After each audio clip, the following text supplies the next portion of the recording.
क्या हीलिंग सच में काम करता है? क्या कैंसर, ऑटिज्म, पीसीओडी जैसी बीमारियां ठीक हो सकती है? क्या काली माँ की साधना सबके लिए है? Can past life regression happen without hypnosis? Do angels really have messages for us? For the last 25 years, one lady has been answering these questions and solving problems for her clients in India and across the world. This podcast by Anjali Parmar is her entry into the world of YouTube after 25 years of journey in spiritual healing. Join me in welcoming Anjali Parmar. Hello. नमस्ते। नमस्ते। आपका पहला podcast है, कैसे जी। लग रहा है आपको? मुझे बहुत अच्छा लग रहा है। 25 इयर्स में पहली बार मैं पॉडकास्ट कर रही हूँ, तो मुझे अच्छा तो लग रहा है और थोड़ा सा मैं नर्वस भी हूँ। मगर Okay. अच्छा लग रहा है। जी। सो मैम, पहला क्वेश्चन जो आई एम श्योर सब लोग जो हमें देख रहे हैं उनके पास भी दिमाग में पहले आएगा, इज हीलिंग क्या सच में काम करता है और कौन से एलिमेंट्स पे काम करता है? जी हाँ, हीलिंग सच में काम करता है। हीलिंग बहुत सारी बीमारियों पे काम करता है। जैसे कैंसर पेशेंट है, पीसीओडी है, आर्थराइटिस है, डायबिटीज है, अस्थमा है, ये फिजिकल एलिमेंट्स हो गए, तो उसके पर भी हीलिंग काम करता है। जैसे अभी कोरोना था, तो हम लोग दिन के 40 पेशेंट्स कोरोना के हील करते थे, तो कोरोना में भी हीलिंग ने बहुत अच्छा काम किया है। और ऐसी कई सारी बीमारियां हैं जो नॉर्मली ठीक नहीं हो पा रही है, या जिसका कोई साइकोलॉजिकल रीज़न भी हो सकता है, तो वैसी बीमारियां भी ठीक होती है। जैसे डिप्रेशन है, वायलेंट एनर्जी है, अल्कोहल बहुत लेते हैं, स्मोकिंग बहुत करते हैं, और एंगर इरिटेशन है। जैसे छोटे बच्चे होते हैं, स्टडीज़ में प्रॉब्लम होता है, स्टडीज़ में बच्चे जब एग्ज़ाम देने जाते हैं तो वो लोग ब्लैंक हो जाते हैं, उनको याद नहीं रहता है, जो पढ़ाई की है वो याद नहीं रहता है। तो ऑटिज़म वाले बच्चे हैं, डिस्लेक्सिया है, ऐसे बहुत सारे बच्चों को भी हीलिंग काम करता है। और जो बड़े या पेशेंट्स होते हैं उनके लिए भी हीलिंग काम करता है। आपने बताया कि आपने कैंसर और ऑटिज्म जैसे बीमारियों को भी ठीक किया और आपको उसमें बहुत फर्क दिखा है, तो आप एक केस बता सकेंगे? हाँ जी, प्राजक्ता, मुझे एक केस याद आ रहा है। छोटी बच्ची है वो, जब उसका केस ऐसा था कि उसकी मम्मी जब प्रेग्नेंट थी, तो वो अपने घर में सो रही थी एक दिन, और उनको उनके किचन में एक सांप दिखा। जो सांप ऐसे फन फैला के बैठा हुआ था, तो वो डर गई, उसको देखकर उनको झक लगा। फिर जब ये बच्ची बोर्न हुई, तो पहले तो उनको नहीं पता चला कि ये बच्ची कुछ बोल नहीं रही है या रो रही है ज़्यादा, रात को नींद ठीक से नहीं कर रही है। जैसे जैसे बड़ी हुई और जब डॉक्टर के पास लेकर गए, तब डॉक्टर ने कुछ टेस्ट किया और उनको बोला कि ऑटिज्म है। तो उन्होंने बोला, उनको शौक लगा क्योंकि जो उनकी बड़ी बेटी थी वो बहुत ही होशियार थी, स्टडीज़ में भी, बिहेवियर में भी बहुत अच्छी थी, और ये एकदम से ऑटिज्म। और इसको कोई सेंस नहीं था ये बच्ची को, ना खाने पीने का उसको पता चलता था, ना सुसु पोटी का पता चलता था, किसी से कैसे बात करना है वो पता नहीं चलता। और जैसे जैसे बड़ी हुई, तो वो उसने सबको मारना कुटना शुरू किया, घर में टीवी फोड़ देती थी, मोबाइल फेंक देती थी, उनकी मम्मी को 1 मिनट भी बैठने का मौका नहीं मिलता था। ये जब 2 साल की हुई, तब ये केस मेरे पास आया। फिर उनको मैंने मेरे हीलिंग सेंटर पे बुलाया। एक बार बेटी को लेकर आओ, ऐसे बोला मैंने उनको। जब वो बेटी को लेकर आए, तो बेटी 1 सेकंड नहीं बैठ रही थी, इधर भागो उधर भागो, बाहर निकल जाओ। उसकी मम्मी मेरे से बात किए बिना ही निकल गई। मैंने उस लड़की का जितना भी हीलिंग किया, वो डिस्टेंस हीलिंग किया। आज भी उसका हीलिंग चल रहा है। आज वो 6 इयर्स की है अभी, मगर अभी उसकी सेंस इतनी अच्छी हो गई है। उसकी बहुत सारी चीज़ें, मतलब जैसे सेंस नहीं था खाने पीने का, बोलने की सेंस नहीं थी, तो अभी वो काफ़ी सारा इंग्लिश में बात करती है, खाने पीने के लिए मांगती है, किसी के बारे में उसको बोले इनके साथ ऐसे बात नहीं करना है, तो सुनती है। तो और सबसे बड़ी बात कि जब वो डॉक्टर के पास लेकर गए तो डॉक्टर ने उसको ऑटिज्म से नॉर्मल सर्टिफिकेट दे दिया। तो ये जो चीज़ें हैं, हीलिंग ऐसी चीज़ों पे, ऐसे एलिमेंट्स पे भी काम करता है। उसका एक्सपीरियंस मुझे भी बहुत है।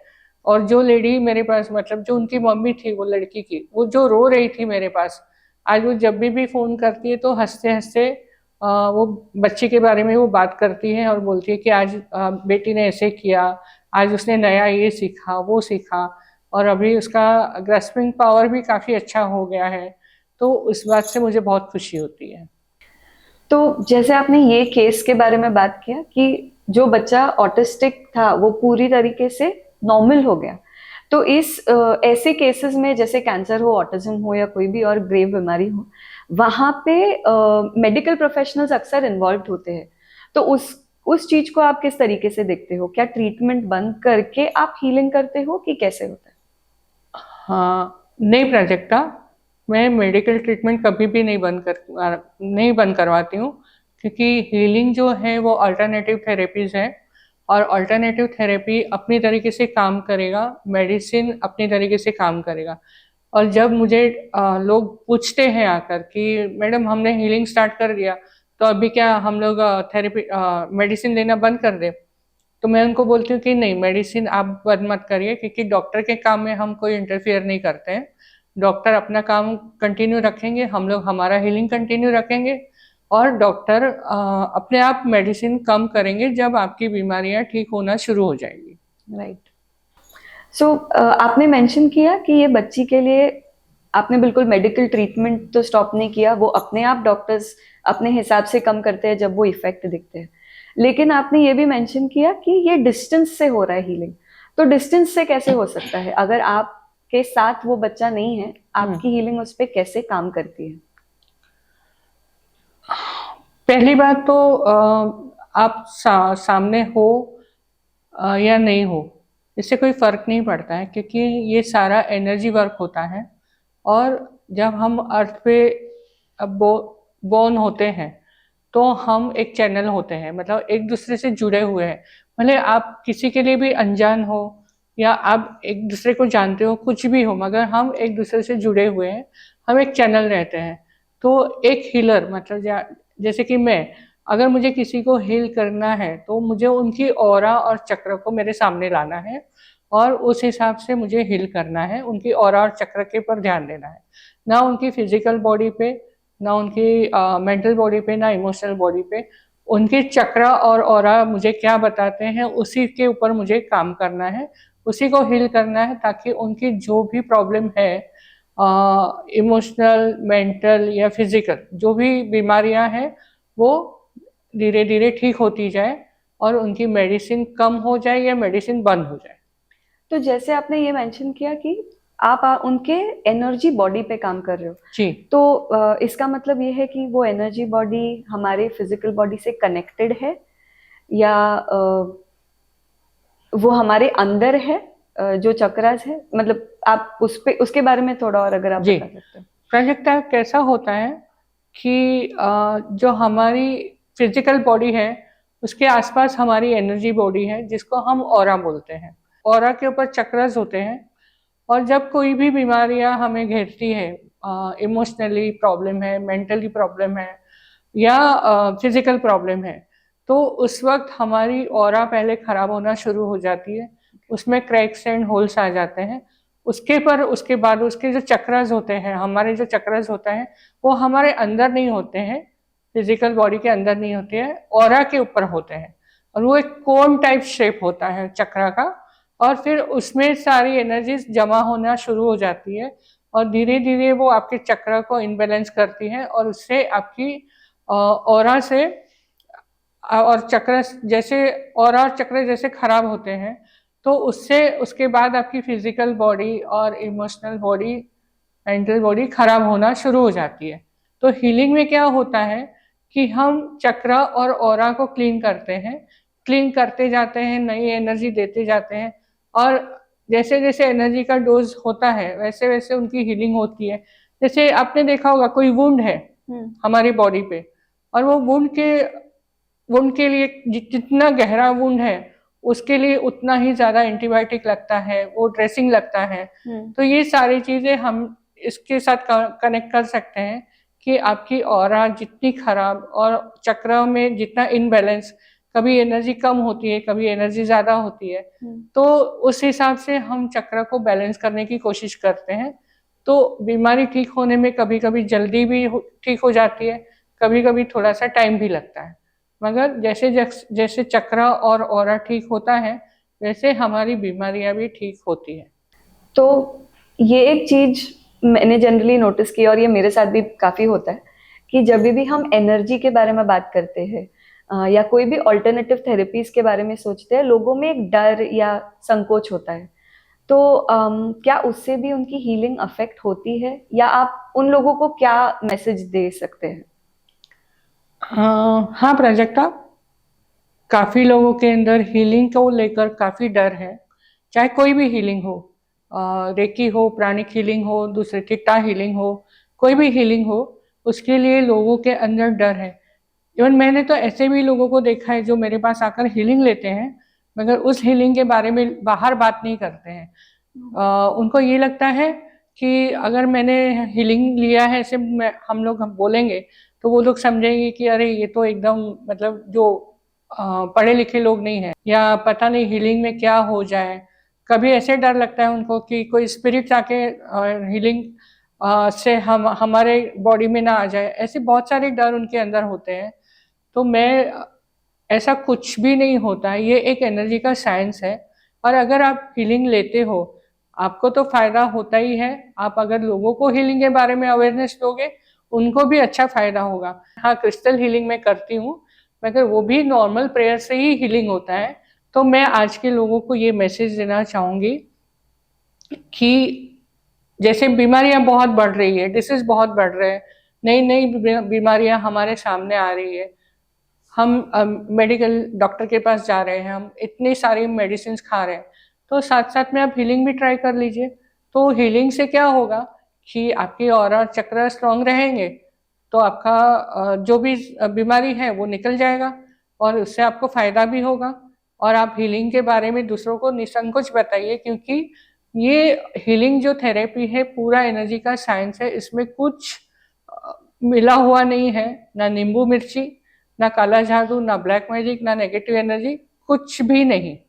ऐसा कुछ भी नहीं है कि जो हम हम ऐसा कुछ यूज करते। कोई मुझे पूछता है, जैसे मैं क्रिस्टल हीलिंग करती हूँ, तो कोई मुझे पूछता है कि आप क्रिस्टल से क्या लिखते हो, तो मैं उनको बोलती हूँ कि क्रिस्टल से मैं कुछ लिखती नहीं हूँ, क्रिस्टल से मैं एनर्जी देती हूँ, एनर्जी निकालती हूँ, नेगेटिव एनर्जी निकालती हूँ, पॉजिटिव एनर्जी देती हूँ। तो उसमें कुछ लिखा बड़ी नहीं होता। कोई मुझे पूछा कि आप कोई मंत्र जाप करके हीलिंग करते हो, तो मैं मंत्र जाप करके भी हीलिंग नहीं करती हूँ। वो जो जरूरत है, जब मंत्र की जरूरत होगी तो वो हीलिंग हो जाएगा, मगर नॉर्मली मैं सिंपल हीलिंग करती हूँ, सिंपल प्रेयर करके हीलिंग करती हूँ। आपने अभी मंत्रों की बात की, विश्वास की बात की, तो आपको ये चीज कैसे समझती है कि इस हीलिंग में मुझे मंत्रों का यूज करना है? तो वो आप कैसे डिसाइड करते हैं? जैसे प्रोजेक्ट का क्या होता है, मेरे पास जैसे केस आता है और मैं उनका एनर्जी चेक करती हूँ, तो मुझे समझ जाता है कि ये क्रोनिक प्रॉब्लम है या जल्दी से ठीक होने वाला प्रॉब्लम नहीं है या सीरियस केस है। तो ऐसे कंडीशन में मैं फिर मंत्रों का उपयोग करती हूँ। मैं काली माँ की भक्त हूँ, काली माँ हमेशा मेरे साथ रहती है। शिव भक्त हूँ, तो शिव जी बाबा का भी मैं हेल्प लेती हूँ, और उनको भी, उनका भी कोई मंत्र या काली मंत्र उनको इन्वोक करके मैं वो मंत्र बोलती हूँ, और वो मंत्र से मैं लोगों का हीलिंग करती हूँ। वैसे मैंने प्राणिक हीलिंग और रेकी दोनों सीखा है, मगर जब ऐसे प्रॉब्लम आते हैं कि जैसे डॉक्टर ने भी आंसर दे दिया है कि ये बच नहीं सकते हैं, मगर उस टाइम पे मैं उनको इन्वोक करके शांति से बैठती हूँ और उनको पूछती हूँ कि मैं क्या करूँ, तब मुझे आंसर मिलता है ये मंत्र का हीलिंग, ये मंत्र से हीलिंग करो। मैं आपको एक किस्सा सुनाऊं प्राजक्ता? बिल्कुल। ये अफ्रीका का केस है। वो लड़का पढ़ रहा था लंदन में, और 17-18 साल का बच्चा था वो तब, और उसको ना टीबी लगा, फिर लंग्स का टीबी था। वो अपने घर आया तो ठंडी बुखार से तप रहा था। और अफ्रीका में मेरी एक फ्रेंड थी जिसका ये नेफ्यू लग रहा था, तो उन्होंने मेरे बारे में उसके डैडी से बात की। तो उन्होंने मुझे फ़ोन किया कि मेरे बेटे को ऐसे ऐसे टीबी है और आपको हीलिंग करना है। तो हुआ क्या था उस दिन, नवरात्रि का पहला दिन था। नवरात्रि के फर्स्ट दिन में मेरा एक पेशेंट आया उनको कैंसर हुआ था जो मैंने ठीक किया था। उन्होंने मुझे अचानक से बोला चलो दीदी हम घूमने जाते हैं। तो मैंने बोला कहाँ जाना है? मार्कंडेश्वर मंदिर लेकर जाता हूँ, शिव जी के मंदिर। तो मैंने बोला ठीक है चलो। और मॉर्निंग में उनकी सिस्टर, मैं, वो लड़का, हम सब गए। जैसे मैं मंदिर में गई वहां पर मुझे महामृत्युंजय मंत्र दिखा और मैंने उसको पढ़ा और मुझे याद भी हो गया।